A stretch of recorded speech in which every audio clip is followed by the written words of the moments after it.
আপনারা অপেক্ষা করুন। এখানে উপস্থিত প্রত্যেকটি ব্যক্তি, ভদ্রমণ্ডলী, সুধী নাগরিকবৃন্দ, আপনাদের এই কয়েকটি পয়েন্ট আমি আপনাদের সামনে তুলে ধরতে চাই।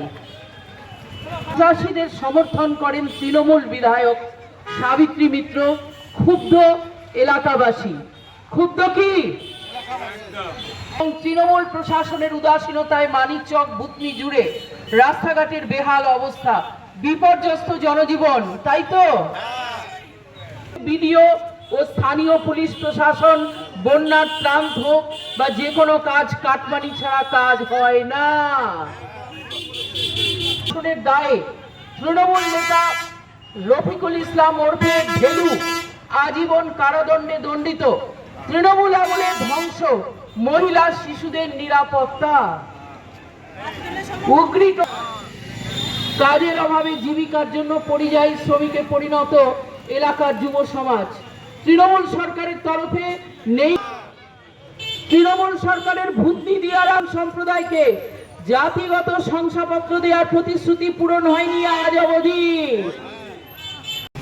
বরঞ্চ ভাঙনের সঙ্গে দুর্নীতির সঙ্গে যারা যুক্ত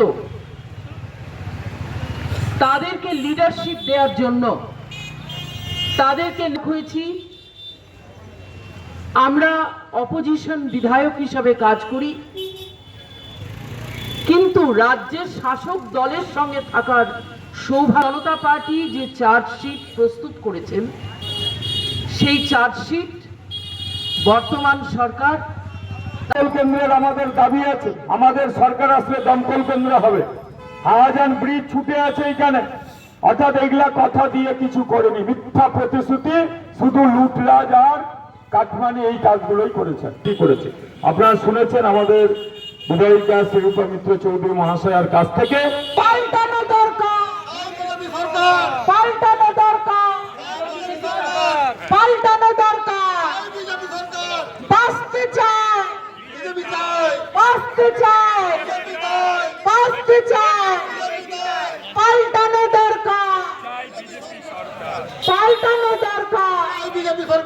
বলে বলে ভারত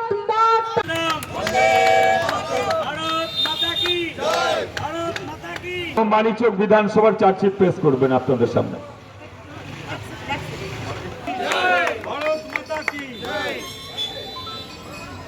মথুরাপুরে এসেছি পার্টির নির্দেশ অনুযায়ী।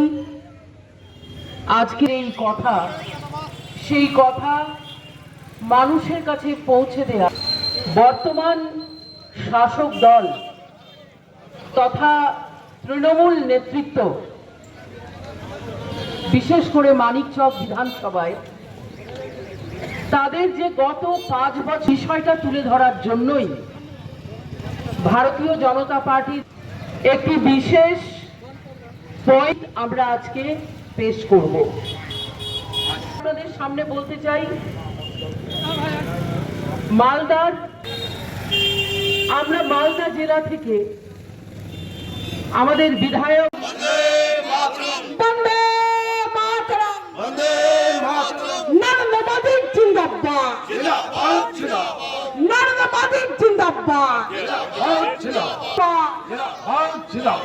অমিত শাহ জিন্দাবাদ, বিজেপি জিন্দাবাদ।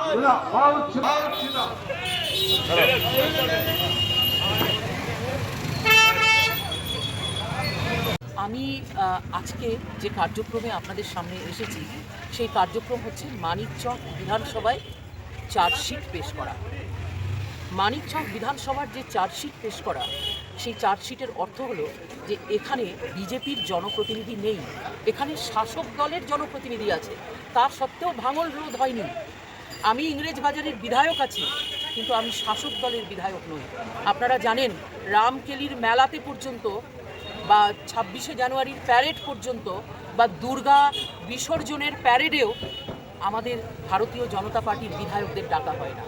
কোনো অ্যাডমিনিস্ট্রেটিভ মিটিং আজ পর্যন্ত একটি অ্যাডমিনিস্ট্রেটিভ মিটিংয়ের নাম আমি নিতে পারি না যেখানে ভারতীয় জনতা পার্টির বিধায়ককে আমাদেরকে স্থান দেওয়া হয়েছে বা ইনভাইট পাঠানো হয়েছে। এমনকি আপনারা জেনে রাখুন যে একটি রোগী কল্যাণ সমিতি আছে আমাদের ন্যাশনাল হেলথ মিশন, মানে জাতীয় স্বাস্থ্য মিশনের আন্ডারে একটা রোগী কল্যাণ সমিতি হয়, যেটা মালদা মেডিকেল কলেজে আছে। মানে বাই অল প্র্যাকটিস সেন্ট্রাল গভর্নমেন্টের টাকাতেই সেটা চলে, এবং সেখানে যে বিধায়ক থাকেন তিনি হন রোগী কল্যাণ সমিতির চেয়ারম্যান।